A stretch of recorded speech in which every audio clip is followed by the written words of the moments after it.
You light our homes. Keep us warm. You help us explore, innovate, and achieve the unthinkable. You are everywhere. Yet, sometimes out of reach. You move us forward and bring us together. And together, we're on a journey towards the future of energy. So what will it look like? It's hard to say, but we know it will be sustainable and abundant. We're already on our way. With a common purpose, each of us playing our part. At Deloitte, we're connecting every bright mind, every organization, every startup, every innovator. Every citizen, CEO, and regulator. Making this future happen won't be easy, so we're developing practical solutions. And a clear roadmap to help our clients on their way. We'll keep making those connections. Each step well planned, moving forward together. To make our new energy future a reality. Let's connect for a new energy future.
In the last panel, we spoke about local contact. It's true that we would like to have as much as possible, as many as possible of Polish solutions in our hydrogen sector, and I think this panel will prove to us that we have such solutions, that we are able to implement such solutions. To start with, I'd like to ask Darek to present strategy of Rockfin and information about your pilot project, Green Hydrogen. So you can have the presentation, please. Can I stand up? Yes, okay. It's a bit easier this way. Good afternoon, ladies and gentlemen. My name is Dariusz Mroczka. I represent Rockfin, and I wanted to share with you a few words about our Green Box project. Its concept was created last year. Today we're at the phase of pilot project, which is meant to be a stepping stone to reach the Green Box stage, and then a few words about the Rockfin strategy on this constantly evolving energy market, which is quite unstable today. So before I move on to the subject matter, a few words about what Rockfin does. Some graphic aids here. Rockfin produces technological equipment, usually auxiliary equipment for turbo systems, for air compressors, for heat pumps, for industrial uses. On the left-hand side, we can see systems for generators cooled by hydrogen. Here we have panels of gas for compressors, or the lubricating systems for compressors, integrated system compressor with propulsion and all the supporting systems on one frame, and auxiliary systems for heat pumps. We provide these devices mostly for the sector of electrical energy production, for the sector of oil and gas. They're mostly for compressors, and we also develop this sector for the sector of the so-called scattered.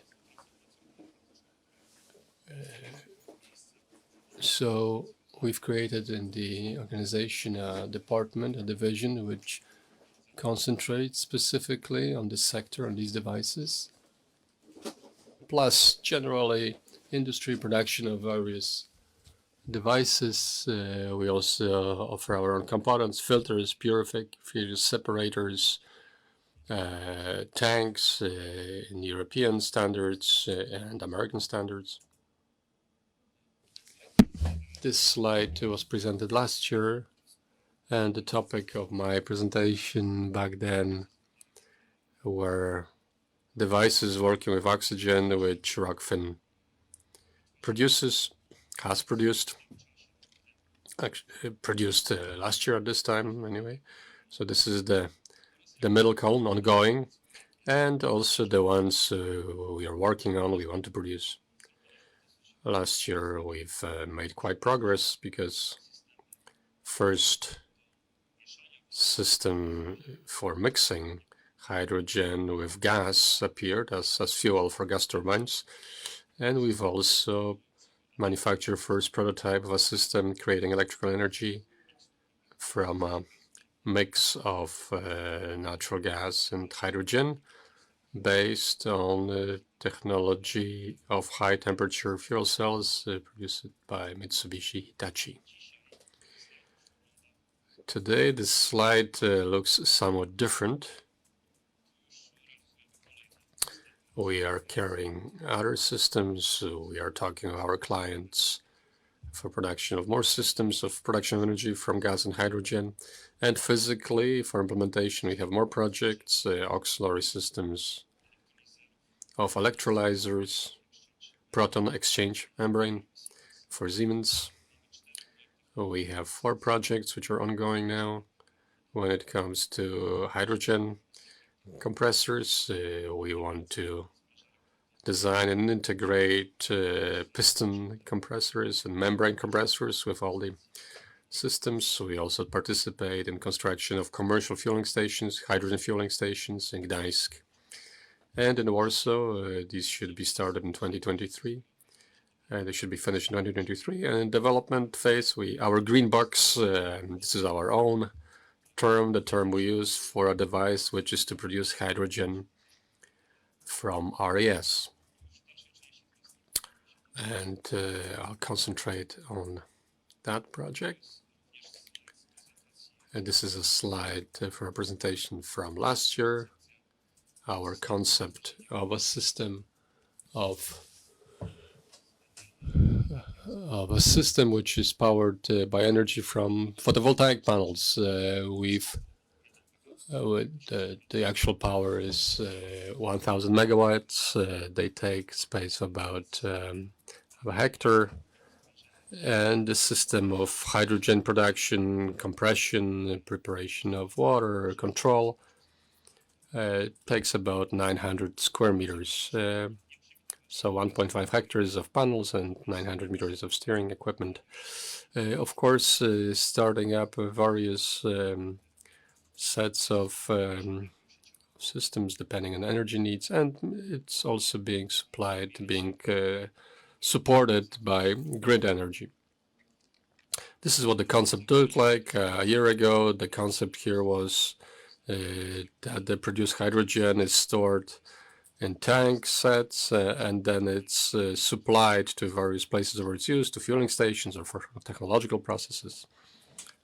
The whole concept was based on container modular system. In one container we have electrolyzers with all the equipment, with separator tanks. In the other compression systems, in the green one, a module of water preparation, demineralized water. There is also a fourth one, it's not quite seen yet, in which we have control systems, and we have the bottle set with hydrogen compressed to 300 bars. During the implementation of this project, we've learned quite a bit, and the concept has evolved somewhat. We want to be somewhat more independent from grid energy. We want to introduce energy storage. The management, along with the owner, took decision to invest in photovoltaic panels, and the first of those are going to be installed this year in one of the production halls. And we came up with the idea that perhaps we could physically produce a mini green box, a small hydrogen generator. It's not 1 megawatt, but only 10 kilowatts for now. So that we can produce hydrogen from the energy we obtain from photovoltaic panels. The main challenge there is design of the steering control system. But before I go into the details of this project, I'm going off on a tangent a bit personally when it comes to photovoltaic. Very often, wherever we go in Poland, basically, we see photovoltaic panels installed on roofs of single-family houses. They've really developed extremely dynamically in the last 2 years. The trend we see now are panels installed on roofs of companies. We also do that, and many companies speak about that they want to invest in their own energy. Now, what are the changes between these two, the differences between these two solutions? The differences are that in case of companies, offices, the energy is used on ongoing basis. So usually the energy produced by these panels, of course, the power is a bit lower than the need, which means that the company simply uses a bit of energy from the grid.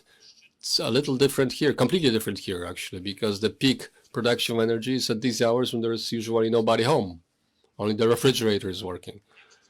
So most of the energy is given back to the grid, and only some of it is used. Now, the solution of this problem, so that it could keep developing, so that we could build more electricities on the roofs of single-family houses, is energy storage. The simplest one would be of electrical nature. So basically the rule is we store it and then we come back home and we use it. But when we think about hydrogen, perhaps we could think, perhaps let's produce hydrogen through the summer season in order to later, not to produce energy from it, but to burn it. Burn it in some hydrogen boiler and heat up our water, heat up our house using it. This seems fantasy today when we talk about it.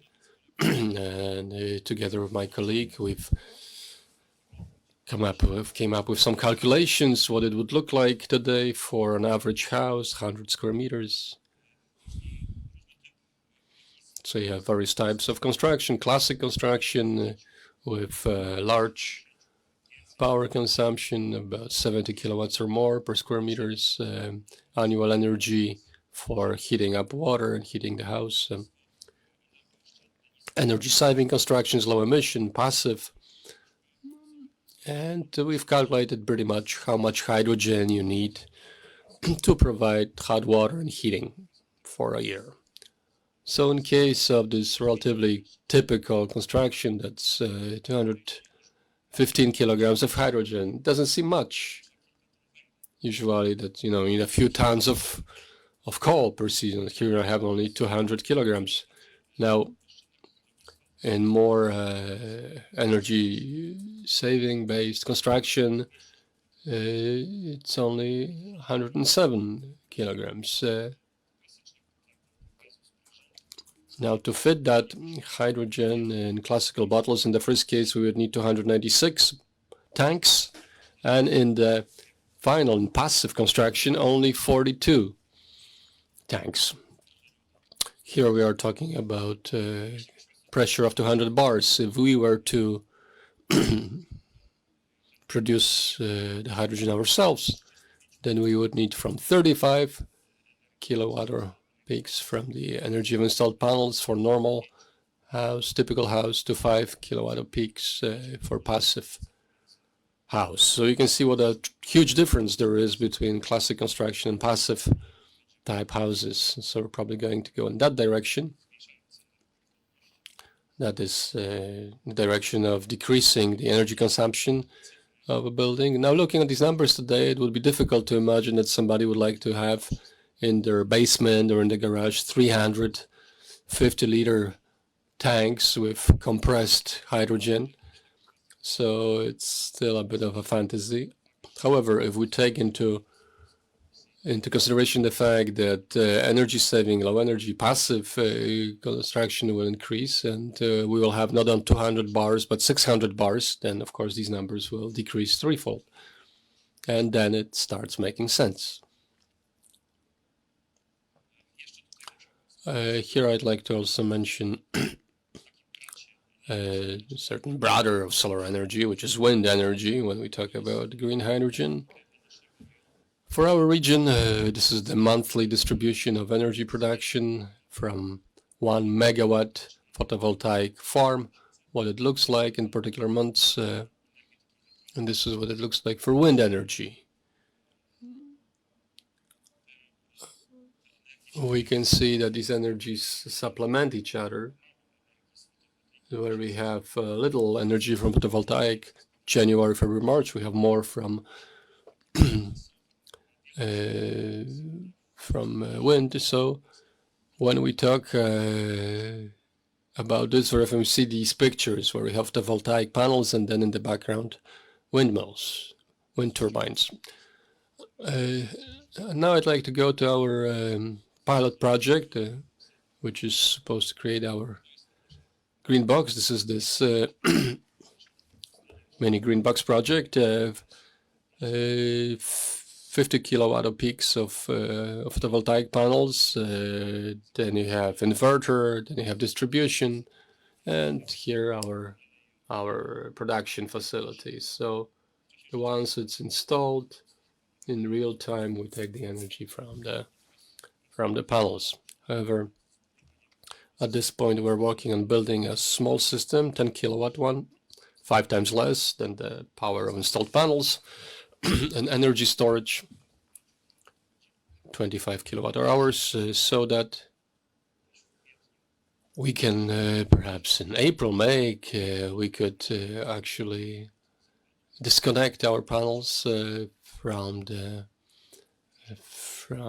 company in print and start experimenting with production of green hydrogen. Why energy storage? Well, this is the element that was missing in the first concept from last year. So it appeared mostly so that we could, even in case when we have a sunny day, and by the way, we don't have so many days like that, only a couple of dozens or so, so that we could extend the work of electrolyzer. The power electrolyzer is 5 times lower than photovoltaic panels. That's why the excess of energy is accumulated in the storage, and when the sun sets, when evening comes, we could then draw this energy from the battery and extend the work of our system for hydrogen production. Also, this storage will play a function of a compensator of certain peaks, certain jumps in power connected with cloud cover and weather changes. This is something that we cannot achieve in our project now, because that's like showing that you could actually ensure continuity of electrolyzers work 24 hours a day, but that would require adjusting the right volume of the storage, the capacity of the storage, and also the right proportion between the electrolyzer's power to that of the installed power on the panels. Owing to the limited budget, as this investment is something that we finance from our own resources, we decided to prolong the working of the electrolyzer to as long as possible during the day, but we have not decided to make it work continuously 24 hours. But it is certainly worthwhile analyzing this possibility in a 1 megawatt installation target one. And now I would like to show you the steps that will lead us towards this goal. This is the installation of the 50 photo-peaks panels on the roof of one of our halls, and the use of this energy for our needs. And this is what we would like to achieve in the 4th quarter of this year. Then, well, of course, the heart of every hydrogen production system based on electrolysis is the electrolyzer, actually the stack of it, and such a stack is something that the company performs for us from Estonia, Stargate Hydrogen.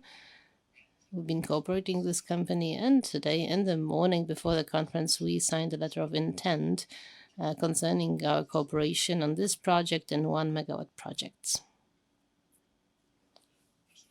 Our task in step 2 of the project is performing all the complementary auxiliary systems, so powering, then low voltage, high power solution,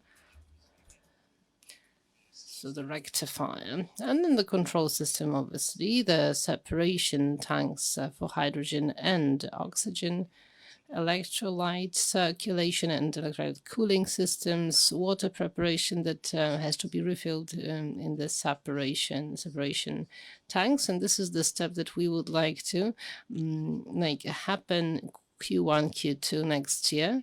So a small installation that will produce not much, 0.22 kilograms of hydrogen per hour.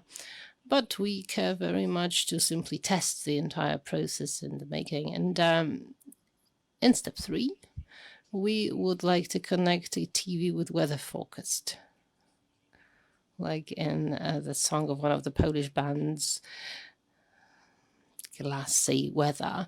Anyhow, I hope that the weather would not be glassy. And this is to be done in order to be monitoring and make decisions on whether we should launch the production system tomorrow, or maybe not produce the hydrogen tomorrow, just simply replenish the battery and maybe transfer the energy to the production hall. I think yesterday there was a day in which we had sun only in the morning for an hour and a half. Well, these are the kind of situations in which economically it is not justified to launch the electrolyzer if we've got sun for 90 minutes only. Of course, nobody will be watching this television and make decisions on weather forecast. It's supposed to be an autonomous system that will simply be synchronized with the control system and launch or not to launch, depending on the weather forecast, the hydrogen generation system. Another step, once we've been past step 2 and 3, will be making a small system for hydrogen purification. We've got scrubber, deoxy system for removing residual oxygen and the dryers. And this is what we would like to make happen in Q2 2023. And then we've got compressing of hydrogen to its storage pressure. And also what is important in the systems of generating green hydrogen to increase their efficiency, it is important to regain this heat, so heat recovery system. Electrolysis is not a very efficient process, so it's worthwhile taking this part into account as well and working on it. So that's our mini green box. Maybe a few words more on the global trends that we've been observing as for power engineering.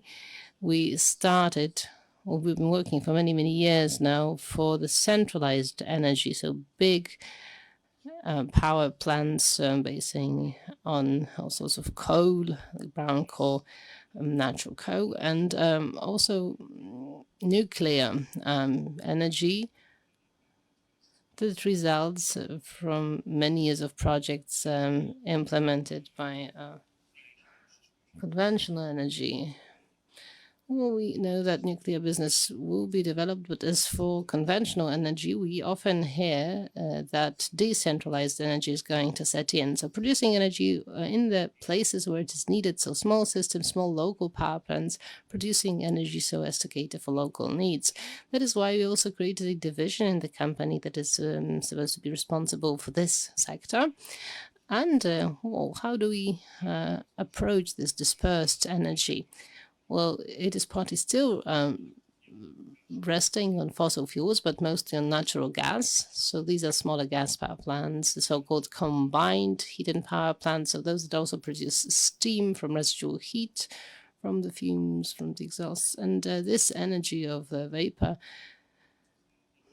also makes it possible to increase the efficiency of such a plant even to 60%. And we also have green systems, that is production of energy or hydrogen in hydro power plants or wind farms or photovoltaic farms, and also producing energy from waste. So we will hear more about it from Professor. But of course, it is not just from waste, because by waste we of course understand also the residual heat from exhausts, from the fumes, any technological heat that is getting wasted by using Rankine circuits that we've been developing together with our client. We can transfer this heat into electric energy, improving the efficiency of the entire process. So out of the green systems, we can have green hydrogen as a fuel, energy storage for processes for producing green ammonia, but we can also mix it with natural gas and supply it to a gas turbine. Or it might be also possible to construct a turbine that will work in pure hydrogen in the future. Now we've got additives of 20-30%. As for the general company development strategy, we have 3 pillars that we rely on. First is a continuing expansion of our sales using the base of existing customers, using our staff and production capabilities as we have them today. Pillar number 2 is that of launching new products and running R&D activities. So that concerns the system of mixing hydrogen, those ancillary systems for electrolyzers, LNG, and also the systems of producing biogas or purifying biogas, green ammonia. our system of green box hydrogen generation system and also compressing gases. Compressing gases is developing. Wherever we talk about hydrogen, automatically what follows is projects concerning compressors. And our third pillar is continuous development of operational excellence, so improving processes and searching for synergies with the companies that constitute part of the portfolio of the company's owner. Now it's the Jet Capital Group from Czechia. So much from me. As for the Rockfin company and our pilot project, thank you very much for your attention.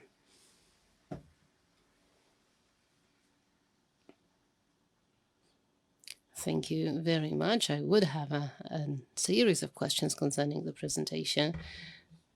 The idea is very intriguing, and comparing the passive building and a conventional building and using hydrogen for this purpose. Such projects are pop up here and there today, but compressing to 200 bars or even more, that's something that also requires some energy.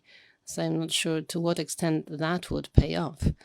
When we talk about compressing, then in those charts of yours, I have not seen a resolution to the problem of compressing. How do you approach compressing? As for the energy that is needed to compress gas, to compress hydrogen, 1 kilogram takes 12 cubic meters, so it is difficult to imagine that we can store hydrogen with the atmospheric pressure. Compression is a necessity. That's about 10% of energy that is stored in 1 kilogram of hydrogen. We have over 33 kilowatts. We need to use 10% of it in order to compress it to the pressure of 200 bars. Then this amount of energy rises, but not much. So the greatest amount of energy is needed to compress to, let's say, the pressures exceeding 80 or 100 bars. But that's not as big a loss of energy as to say that this compressing is not justified. The cost of space or transport would increase significantly if we compressed hydrogen to, say, 10 bars only. So I wouldn't be afraid of that, Marek. Right. And I just wanted to congratulate to you on developing the local content that we've mentioned. Well, we mentioned lack of it in the solutions, but anyhow, the basic components, the electrolyzer in this case, is something that you get externally, but all the systems around it, all the ancillary systems and anything that will follow is something that is to be produced locally. So I certainly wish that the strategy is implemented as scheduled. Now the presentation of the Emerson company that will be delivered by Mr. Dariusz Janasz.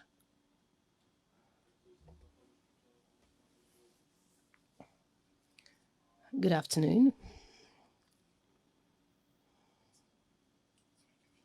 I work for Emerson, and I would like to show you a few technical pieces of information today. As for hydrogen, this is what I put in every presentation because not everybody knows what it really is. It is an element that was discovered quite a long time ago, as you can see, because it was in the 16th century.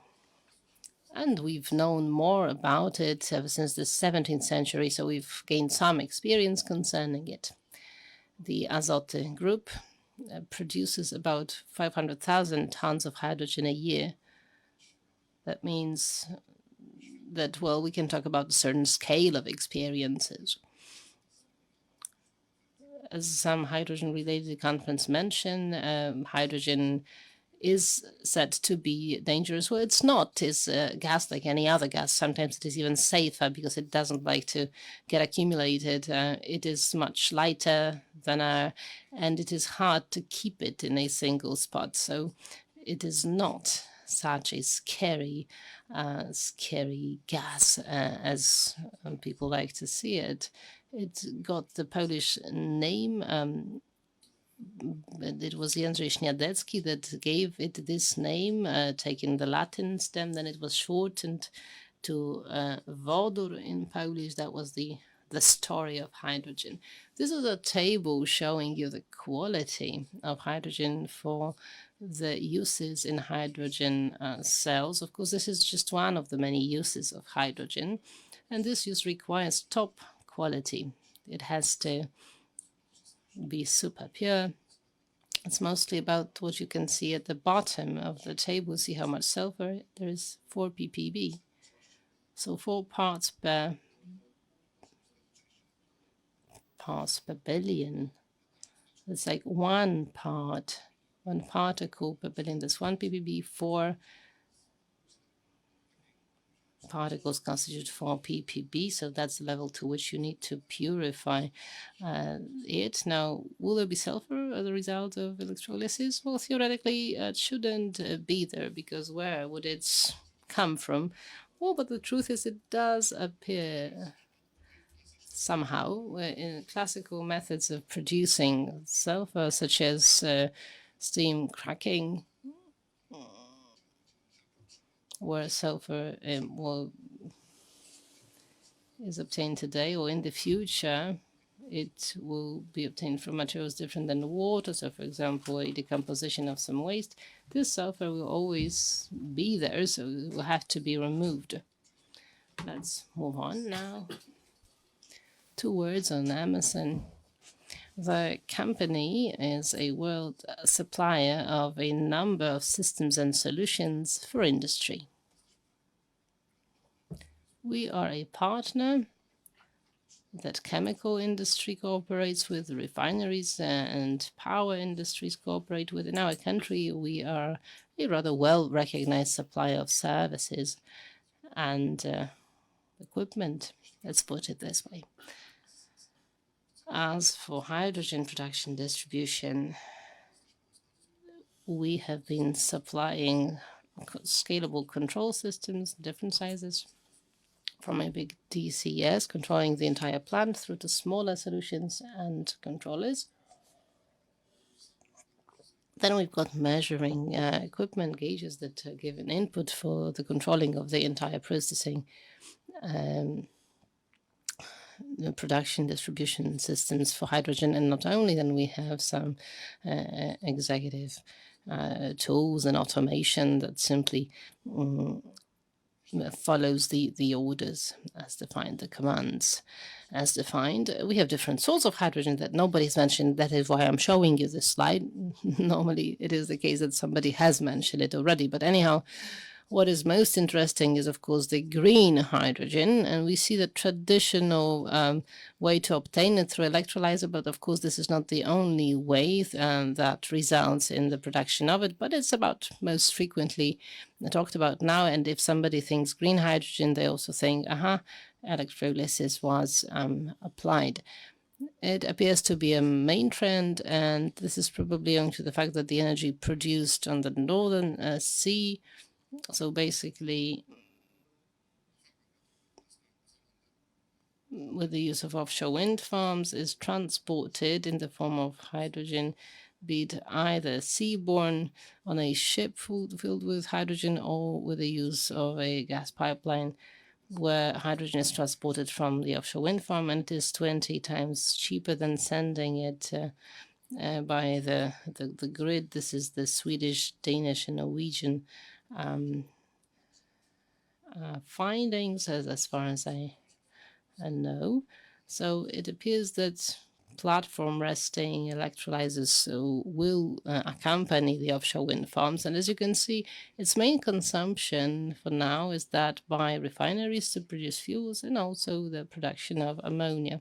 The production of ammonia is interesting in that it is the process that we know of really well, and the distribution is rather simple. Everybody knows how to do that. Maybe gas is not that nice, but still it is a gas that is well known, and some perceive it as an intermediary element for storing energy. So not directly in hydrogen, but you would produce ammonia from hydrogen, and that would be the element storing energy. And then you've got all those solutions that lead to methanol being created, ethanol, and similar substances that are simple enough for the entire distribution process to be also very simple, because liquid fuels are now distributed all around the world in any amount you can think of. So the logistics has been mastered already. But if we get into pure hydrogen that is supposed to be stored, then we've got a few places where we need to make sure its quality is tested. Right after production, we should check whether what we've produced meets the quality requirements as planned. Then in the distribution process, in many places, you also test the quality or monitor its composition.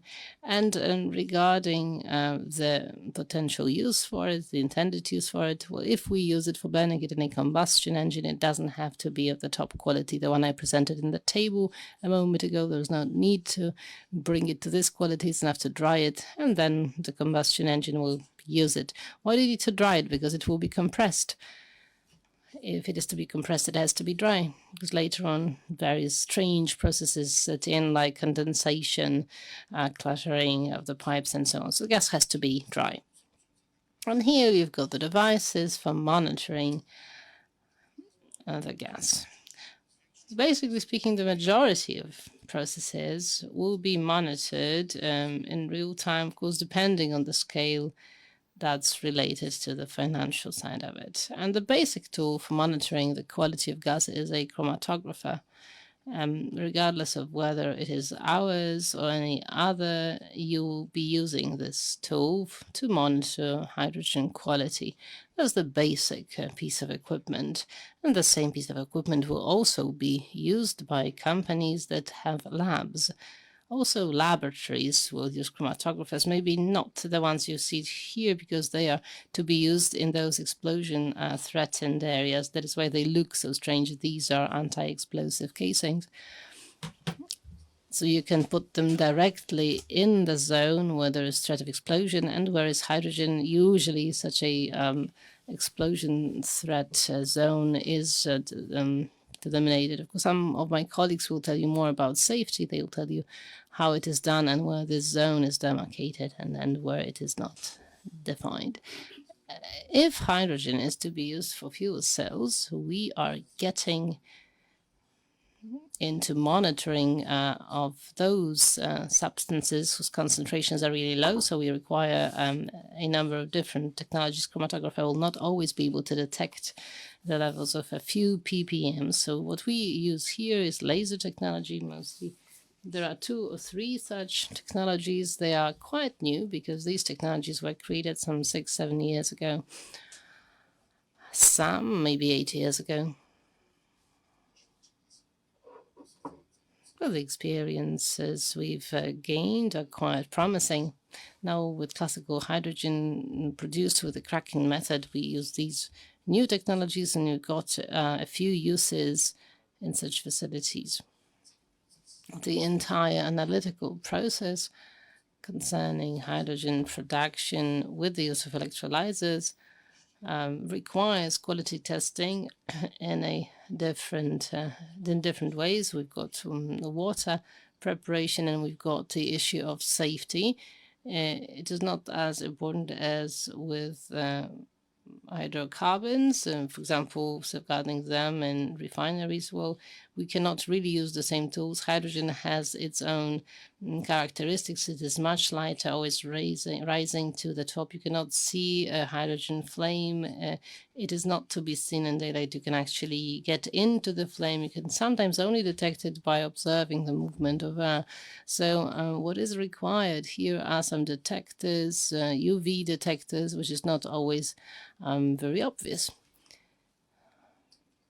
As for hydrogen transport and monitoring its volume, there are some differences and similarities when you compare it to regular fuels. The MIT regulation shows you that this end here is considered to be a normal kind of settling. You can use classical mid tools that help you decide how much fuel has been delivered, produced. And these volumes are really important. And the simplest solution here would be Coriolis's solutions. Why? Because majority of processes go under high pressures. Coriolis likes them, so this is an optimal solution for hydrogen flows as well. So those flow meters appear to be perfect here. Generally speaking, hydrogen has one of two forms. One is compressed bars to around 375 bars. That's one process in which you will find, well, you've got some other containers, tanks now of different pressures. So probably now those installations will be used that compress hydrogen to 1,000 bars or at least 700, because you need to have some kind of safety margin, are about to pop up. Well, they are not popular even if they are around. And another one is liquid hydrogen. You've got a huge condensation of energy. But you've got cryogenics here, so low temperatures, condensation temperatures minus 238 degrees or so, around 240 degrees. So as you see, this is going to be very low temperature. The tools can, of course, be used. The Coriolis ones can be applied. We have experiences with low temperatures. LNG is one basic solution. So we've got liquid methane, and the main tools you would use here is Coriolis gauges, meters. We have one in CERN, liquid helium. I think it's 7 or 8 years old now. Liquid helium, as you know, it's 4 degrees Kelvin. This is quite a low temperature, so not little to the absolute null. We also supply another one for liquid helium. As for the flow meters, we have quite a substantial experience, and there is a whole range of those devices.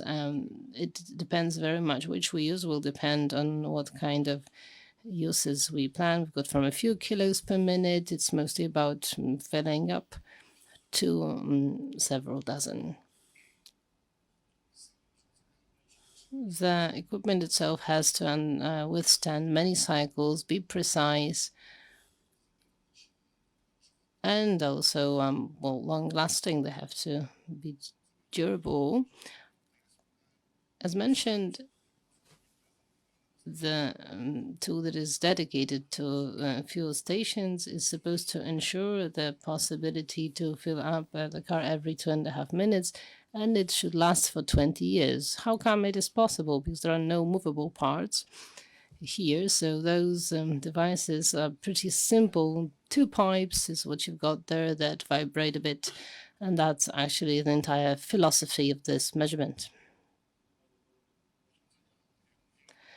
As mentioned, we offer mid-certified equipment issued for a group that refers to hydrogen. So hydrogen following this annex can be counted as fuel. And of course, we have a mid-officer on board who can carry out the entire certification of a mounted measuring equipment, can certify it for use, allow it for use. There will be contact details of this gentleman underneath my contact details, so should you need any further information, please contact us. This is the entire range of flow meters and their precision rates. In order not to bore you stiff, I'll show you an installation that was performed for DNV in order to check whether it is possible to dose hydrogen to the gas system, and the smaller gauge here at the top controls the flow of hydrogen. The bigger one, the bigger flow meter, controls the flow of methane. And as you can see, the flow was between 10 to 1,000 cubic meters, with a pressure ranging from 5 to 33 bars. The maximum concentration of hydrogen in this methane hydrogen mix was to 20%. Such tests were carried out in the Netherlands, and it looks like the 20% of hydrogen added to methane does not cause any major technological issues. Of course, we would have to see what happens in 20 years' time, because as for now, and such quick tests that were carried out, it doesn't seem that this mixture is problematic. Of course, with this maximum concentration of hydrogen and using of a traditional gas distribution system. Are there any questions, ladies and gentlemen? I do have a question, of course. Hydrogen quality analysis is very important, but can you tell us how much it all costs? How much these wonderful chromatographers or these laser devices, what's the cost? Because we have to consider whether we should leave it up to the manufacturer, believe the certificate, or perhaps this could be used at fueling stations. I think it's not very realistic to be used at fueling stations because the costs are quite high, and depending on what we want to test, we are talking from 500,000 to 3.5 million zloty per set of such devices, which would analyze hydrogen quality. That's why we know why this hydrogen is so expensive. It's not just because the energy source is expensive, but your analyzer is expensive. But one more question. Does this flow meter, by the way, I've heard that you've installed it in the Trzebina refinery, in the hydrogen installation. How it's doing there?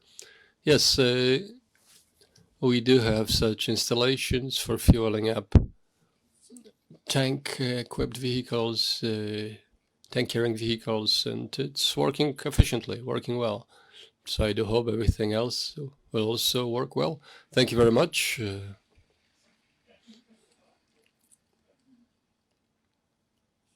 At this point, I'd like to invite next presenter, Jakub Pikulski from STASTO, who's also the author of the podcast Attention Hydrogen, Uwaga Wodór. My name is Jakub Pikulski. I work in a company which deals with industry valves.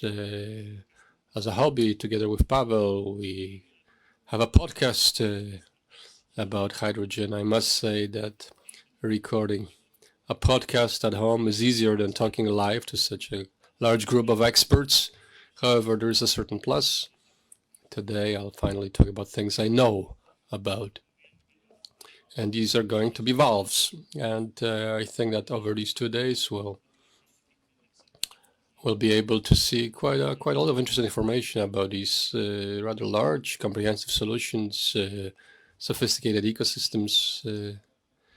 I'd like to take you on this trip further inside, when we put a magnifying glass and take a look at these smaller elements that make up the system, such as presented by my colleagues just before. To compare such a device to organism, let's say I'm trying to show you what a cell is, what a cell looks like, cellular biology. Well, the name suggests that valves that are required in hydrogen are special. They need specific qualities. It's true. Certain properties of hydrogen make it impossible to use standard popular valves. You can see these properties on the screen. First of all, these are physical chemical properties of hydrogen connected with a very small size of hydrogen molecule. Aside from that, we have demanding operational parameters of hydrogen applications, new pressures that have appeared, higher temperatures or lower temperatures, which of course translates into a special quality of such a valve. And also we have issues connected with safety. We want the hydrogen to be used by the public, to be used by people who are not necessarily as qualified as traffic maintenance specialists in large companies. That's why these mechanisms, these devices must be simpler to use, must be more reliable. And last element which characterize this market of valves for hydrogen is, I think it's temporary in nature, but it's a certain lack of norms and standards which would tell us how such device should be constructed. And here I must distinguish between two types of applications. First, mobile applications on vehicles. This market is quite regulated. However, more industrial solutions, basically it's fly by the seat of your pants. Everybody depends on their own intuition, knowledge, etc. I've mentioned a number of, let's call them challenges that we encounter when we produce hydrogen valves. Depending on the place we are in the hydrogen chain, there can be more or less of them, but we are always dealing with a certain sensitivity of hydrogen. In other words, materials that we use with hydrogen are more prone to breakdown. Also, it's more difficult to seal hydrogen in. It's to control its permeability. Also, hydrogen obviously creates an explosive mix with air. That's why a lot of attention has to be put on appropriate sealing of such a hydrogen valve during its life cycle. It's especially vital in applications in interiors where the gases can accumulate. It's a bit easier outside, but different issues appear there. All applications working on open air are prone to atmospheric conditions, snow, UV radiation, high, low temperatures. All applications which are installed on vehicles also suffer from vibrations. As you may imagine, such mechanisms must be very precise so that these small hydrogen particles can be managed, and every vibration puts stress on such a mechanism. And we've also had new applications of hydrogen. Here we're talking about hydrogen fueling stations. That's the first thing that comes to mind, and this is perhaps the most extreme place where these valves suffer from the biggest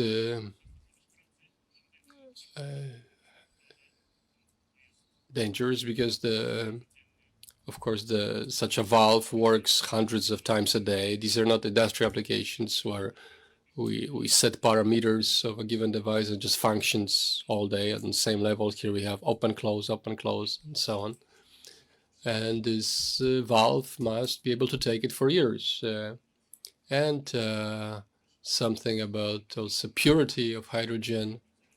All these applications where the purity of hydrogen must be kept. And then when moving through installations, the hydrogen cannot be polluted, which of course is not that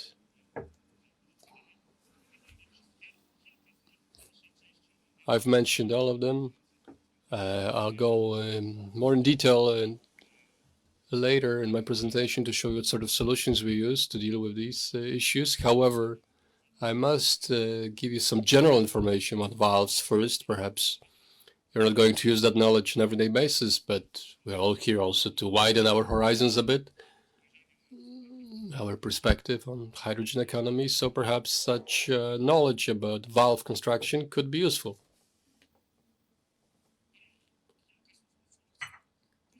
A few words about functions of valves. We have tens of thousands of types of valves. However, if they were all brought to one common denominator, it looks that there are not that many. It seems that there are not that many functions that they meet in a given system. 6 major ones I've pointed out to on this slide. You can imagine a pipe through which goes liquid or gas or even some solid medium.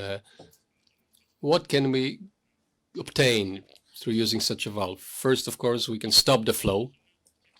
This is one type of valves. We can also control the intensity, so you can close it a bit and not completely close up the movement. That's why we have reduction valves. We also have the parameter of pressure, of course, and we also have valves which are used for reduction of pressure. From larger pressure, we reduce them to lower pressure.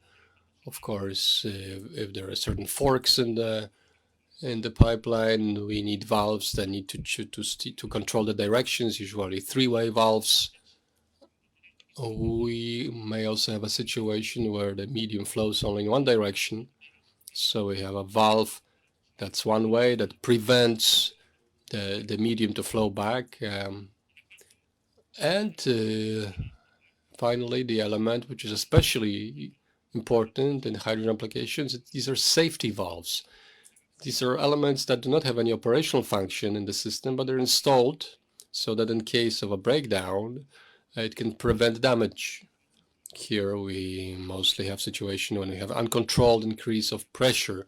So this excess amount of medium can be released through this valve to equalize the pressure to avoid breakdown. So that's very briefly about various functions of valves. I would also show you briefly construction of a typical valve, because whatever functions it is, it's pretty much made up of 4 main elements. We always have some body of the valve. It's an element where there is an in and out through which this medium, this element flows. Inside we have some moving element used for cutting off, regulating, slowing down the flow, and so on. If we have some moving element, we must also have some control, some propulsion over this moving element. Here on the slide you can see the simplest manual handle, but this can be more complicated, pneumatic, hydraulic, etc. There's one more element. There is the so-called core. We need to make a connection, and we have the so-called pin or mandrel, which stabilizes everything. And also we have sealing systems. We have two systems. First prevents the medium from flowing outside of the installation. That is, it simply doesn't allow the medium to get out of the system. And the second, more problematic set of seals, these are the seals of the pin, of the mandrel, prevents the medium from going to the outside. A little bit about it a little later. So 6 types of valves, 4 elements of construction, nothing too complicated. So I'll add one more thing. These types of construction, there are more construction types. I don't want to bore you with more details, but I've presented that because sometimes we talk about a few that are most popular, and we don't talk about others that are available. Of course, we all divide it depending on what the movement looks like inside. If it's, for example, a revolving ocean, like we have a ball-typed valve, this element can of course roll around, but we have linear valves up and down, or it can be another moving element, an elastic element, for example, a membrane, which which reacts, which deforms. So that's it as far as general knowledge. I've presented these 7 challenges. Some of them I'll talk a little more about, also to provide some justification as manufacturers why we have such harsh. And only a minute per each challenge, please. Yes, I'll promise. To start with, permeability and what problems it causes. The material can go through the walls, but the problem is generally the connection of these moving elements in such a way that is properly sealed, so the material doesn't go out. Usually, soft materials, rubber, graphite materials are used. They cannot be used actually with hydrogen because hydrogen simply goes through them. So metallic elements are probably the best, but such seal must be much more precise in order to be effective. Here you can see on the slide differences between the standard valve and the hydrogen valve. On the right you have the standard one and the second one. This is the fatter one.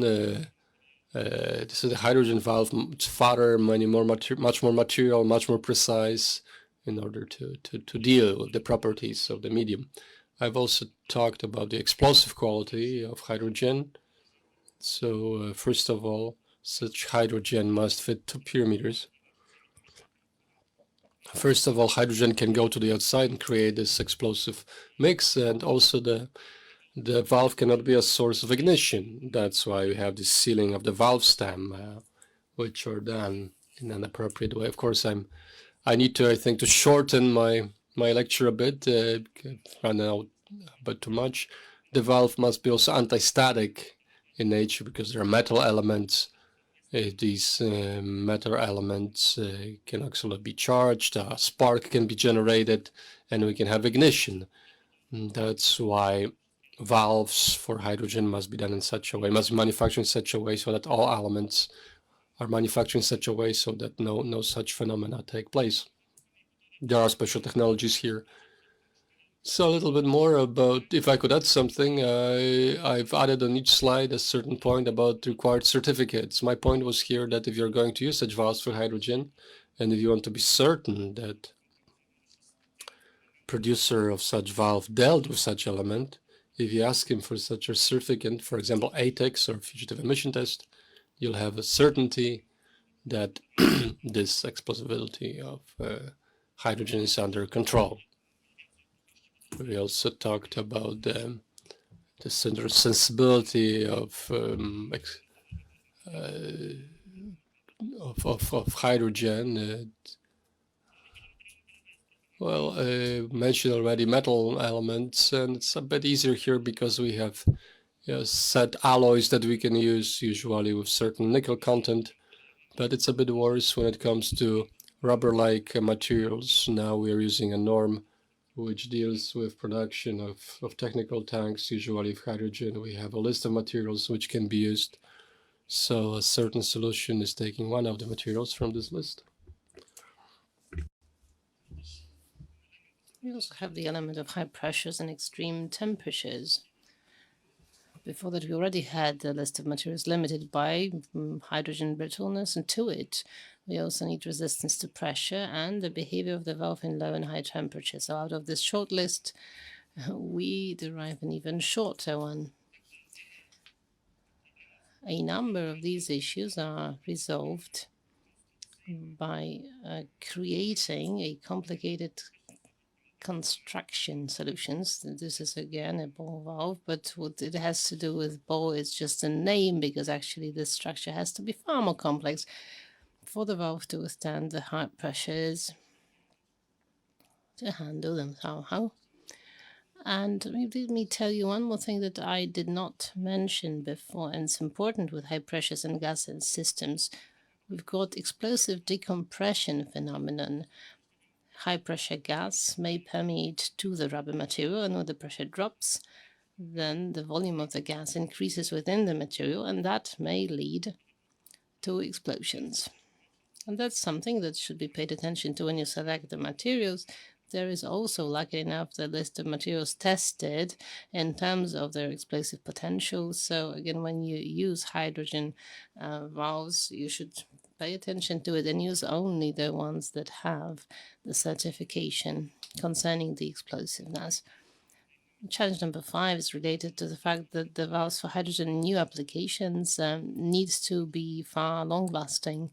They need to be able to be applied for a long time without the necessity to inspect them or service them. So it is worthwhile going for non-conventional solutions, those that were maybe not so well known before, that have been introduced only recently for hydrogen applications, but are far more resistant and long-lasting. This is a kind of linear structure valve. If we had more time, I would gladly tell you why it is that cool, but you need to take my word for it. Anyhow, I would just add something I haven't mentioned, and it concerns ISO 19880, and it describes the parameters that the valves need to meet at fuel stations, hydrogen fuel stations, and it gives us a certain point of reference for the production of all other kinds of valves. The valves there are divided into 2 types, Class A and Class B. Class A are those valves that are used at the moment of some service works being performed. So Class B are operational ones that have to work over far longer cycles. And the B class of valves, they need to withstand 102,000 cycles. Get to maybe challenge 6. Maybe next time, next conference, we will allocate an entire hour for your presentations. The time flies. It's my impression that I've been here for 3 minutes or so. All right, so challenge number 6, preserving the purity of hydrogen. Again, valve, as you can easily imagine, it contains all sorts of lubricants, oils inside. When assembling it, when mounting it, of course, it has to be taken care of. So for the, it has to be well prepared. It's not the one that you use in automotive class. There are ways to ensure it, and I will share the ways with you when another opportunity lends itself. So simple stuff, but you need some know-how and experience to be able to select the right solutions. So I would encourage you to get in touch with the companies that do that, especially prior to building up your own experience in this respect. Thank you very much. Seeing how complicated it is, I just wanted to ask how much more expensive hydrogen valves are when compared to the ones you use for other applications for gases. 5 times. Okay, that was so this time a brief answer. Now I would like to invite Professor Bogusław Kusz to tell us about something completely different, but we are still within what we wanted, so the Polish content. But now, obtaining hydrogen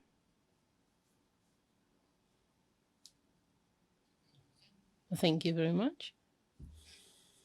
My name is Bogusław Kusz, and I work at the Gdańsk University of Technology. I've been working for 40 years at the university, and for the last 10 years I've been dealing with materials for fuel cells, so I've had some contact with hydrogen and transferring it to energy already. And some 3 years ago, I was intrigued with how we could produce hydrogen out of waste, out of municipal or industrial waste that are hydrocarbons. And there was this idea that actually was implemented, again at the University of Technology in Gdańsk, and then in cooperation with GSC Gdańsk, a company. And we've got a certain prototype that tells us that this idea was not also bad. What am I going to tell you about? Precisely about what you can see presented in this image. So somewhere there in terms of municipal waste, we've got something that we separate actually. We store in yellow bags, then it gets to a separation plant where 40% of usable matter is taken away from it, but the rest is non-separable, and nobody knows what to do about it. Some 2 or 3 years ago, there were spectacular fires of landfills, and it is precisely those inseparable fractions that caught fire back then. But out of the waste, you can create the so-called alternative fuel. So if it's torn apart to the right size, those wastes turn into a fuel that has quite a potential, because it can have the content of, say, between several dozen megajoules per kilogram. It is enough to reach for this energy. The question is how? Well, in order to attain this goal, pyrolysis is the best solution. So it's called dry distillation. Wikipedia calls it so, and this is the degradation process that takes place in high temperature without the presence of oxygen. So pyrolysis is not burning. It is a thermal process, but it does not contain this burning element. Look at the examples of natural hydrocarbons like celluloses. See how much carbon you have there, how much hydrogen, of course some oxygen as well, or polyethylene. Okay, again, we've got carbon, hydrogen. It's enough to separate those elements in order to get access to hydrogen. Of course, as a result, you also get carbon, right? But the problem is that since the process has been known for many, many years and has been in use, but so far it has been used for obtaining liquid fuels mostly. And in this case, this pyrolytic gas that was obtained in reactors made for this purpose, it required purifying using different configurations of filters so as to obtain the quality of fuel that you wanted to reach after distillation. And high methane syngas, another product, was used for piston engines that would, of course, then drive the generator of current. But these are old methods. Why am I calling them this way? It appears that the optimum way of using pyrolysis with waste is directing it towards obtaining not liquid fuels, not a high methane syngas, but rather a syngas that would have as high as possible a content of hydrogen. How to go about it? Well, you've got a small diagram here. You need to have a good reactor that, first of all, what you put in, it will be an alternative fuel that we call RDFM, plus some electric energy. And as a result of this reaction, of this process, what we get is a syngas, a carbonizate. So what is left as solid matter resulting from pyrolysis. So this is a biochar. Well, this is the carbon 60 to 80%, depending what you put in. So there's a biochar. Plus you've got some residual heat. But the syngas, if it is free of hydrocarbons, and it only has those simple elements and compounds of gas, then you can separate the gases using well-known separation processes. And as a result, you get hydrogen and another gas that is also combustible. You can use in some ways. We've worked on this process, but that was a typical way to go between idea and implementation. So initially I carried out laboratory studies. So I had some small samples that I heated up, purified, and then tested. Also, we tested the contents of what we obtained. The results were quite good, but that was a laboratory scale. We had to move on. So another stage was a small reactor, a makeshift one could say, 1 kilogram of RDF per hour, and it turned out that it also played its role pretty well. Later on, we had to keep on moving on, and in order to get some more precise information about the entire process and reactor, we carried out simulation tests. You see temperature field, the one that is desirable in our reactor, and such a reactor was built in cooperation with GSC Gdańsk company. And this is quite an example of cooperation of science and industry, rare, but does happen. And what we got was this kind of reactor whose efficiency ranges between 5 kilograms of RDF, which is around 5 kilograms per hour of RDF. The height is almost 2.5 or 3 meters. And in this reactor, what is important, what I believe makes it a better one to other solutions, it is out of this reactor that we get, by putting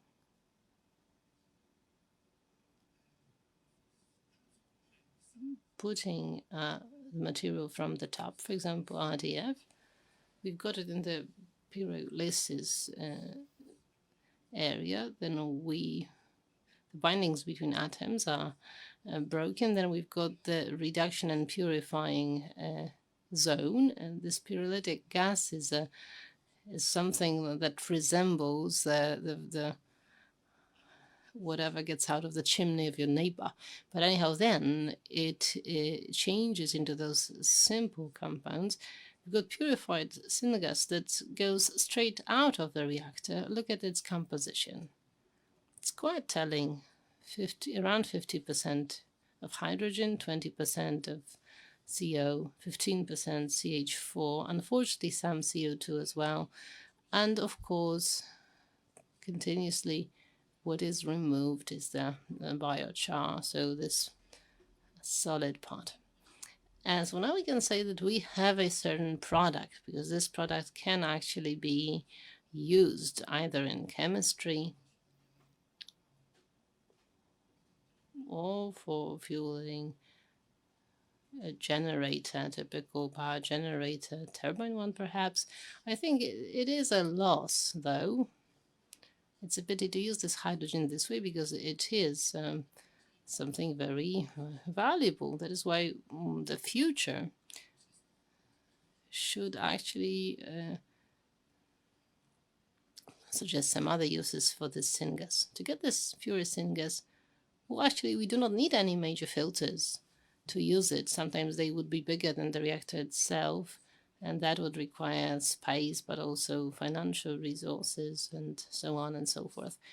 So instead, this pure syngas can be used in the following way. So this is just an impression of what can be done if we had a set of 5 or 6 reactors of this kind, and each of them would have the efficiency of 200 or 300 kilograms per hour. That would be a small reactor farm. So its efficiency would be around 1,000 kilograms per hour of processing RDF, so the waste. So apart from a big amount of biochar and residual heat, we have the desired product, hydrogen, that with all the biasing that we could, the syngas that we could separate. And I think that we could use the PSA method that also Rockfin is also working on. And anyhow, out of such a high quality system, PSA system, we could get hydrogen that could be then used, say, for filling up the vehicles.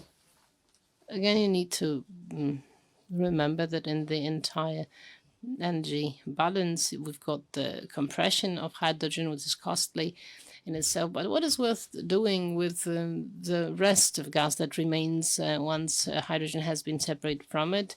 We still have high content of hydrogen, methane, CO, PSA. It does not make it possible to capture all the hydrogen here. So our suggestion would be to shove it into the power generator to get electricity.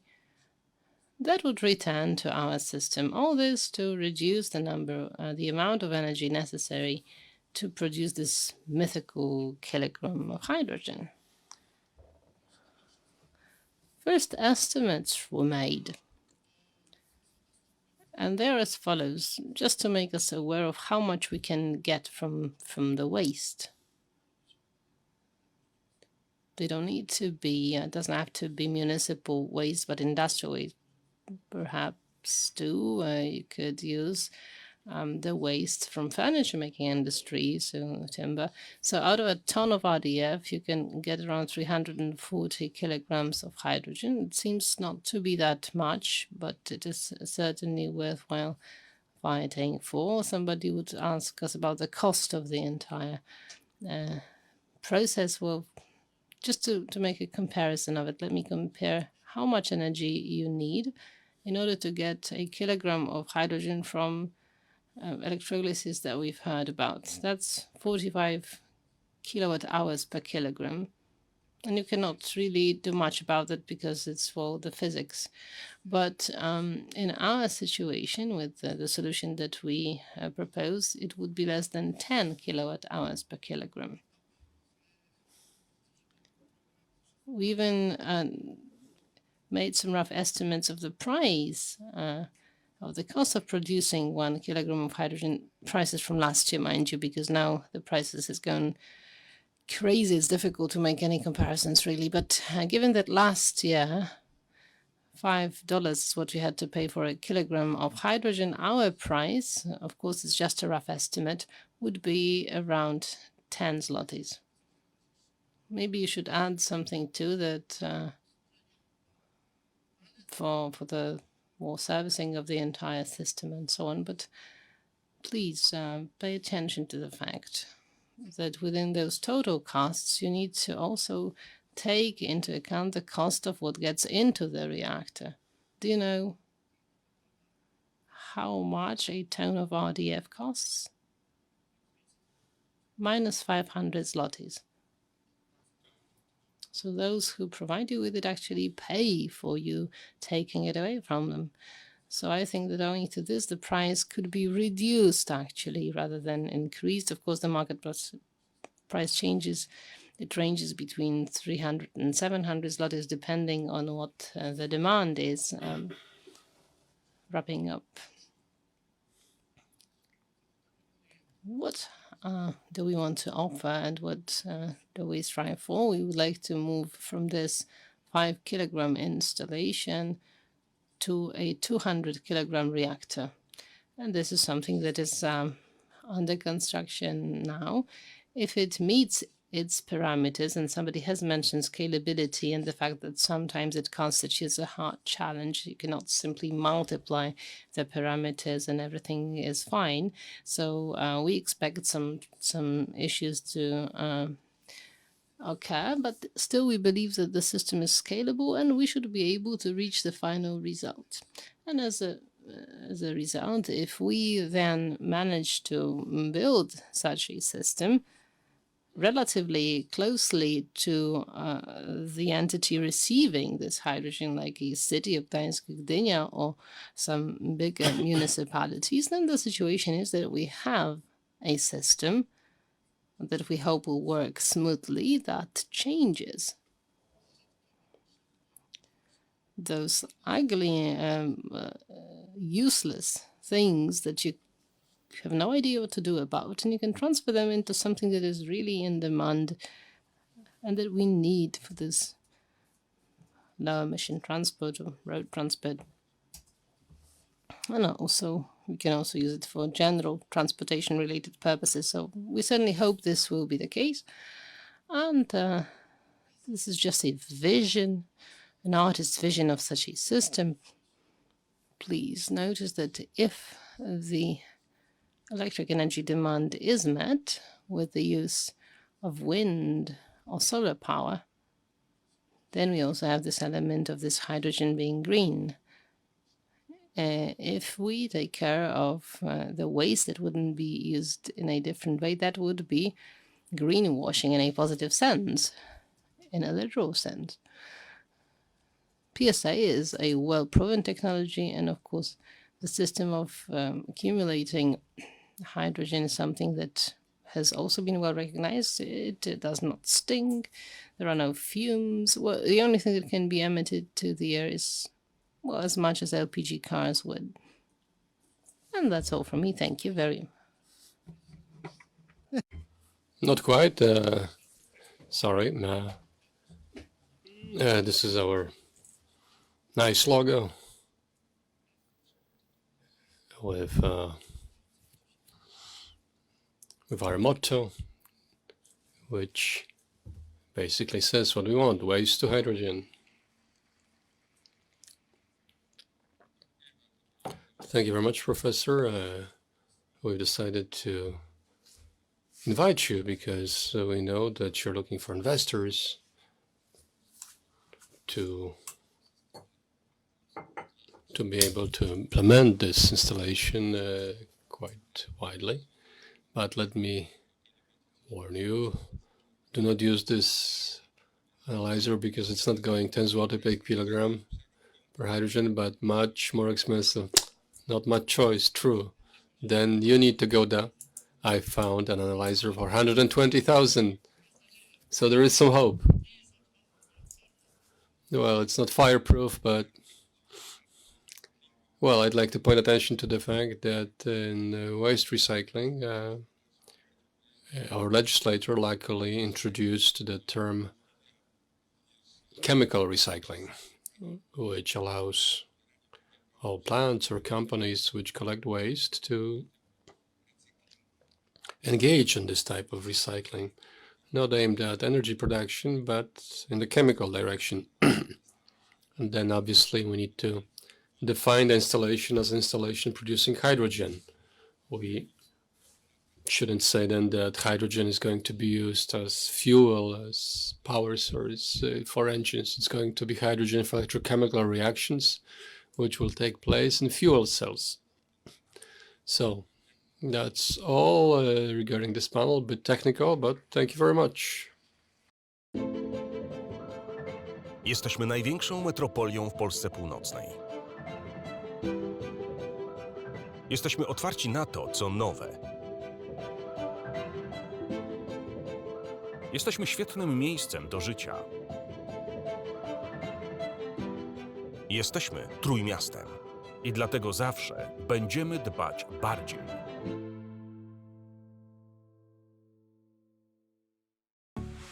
Korki na wszystkich drogach dojazdowych do Trójmiasta już dawno przekroczyły akceptowalny poziom. Dlatego samorząd województwa pomorskiego uruchomił nową linię kolejową łączącą metropolię trójmiejską z Kaszubami. Dzięki podróży pociągiem tysiące osób może szybciej i wygodniej dojechać do pracy, szkoły lub na zakupy, a potem wrócić do domu. Nie trać czasu i pieniędzy w korkach. Podróżuj szybko i wygodnie koleją. Do pracy, do szkoły, na zakupy.